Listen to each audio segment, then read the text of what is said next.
Hey everyone, welcome back to Twinges 英会話。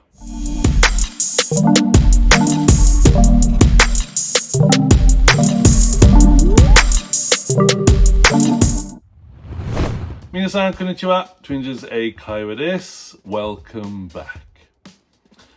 今日のワンポイントレッスンは Phrasal Verb 句動詞で、今日の Phrasal Verb はTo die down.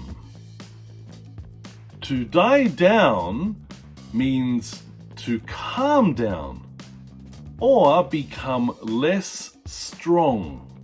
落ち着け、弱くなる。例えば、After the storm died down, we went outside to see the damage. 嵐が収まった後、私たちは被害状況を見に外に出ました。で、もう一つ。He waited for the applause to die down. 彼は拍手が静まるのを待った。で、最後もう一つ。It took a long time for the excitement to die down.興奮が収まるまで時間がかかった。はい、じゃあ皆さんもう一回。To die down.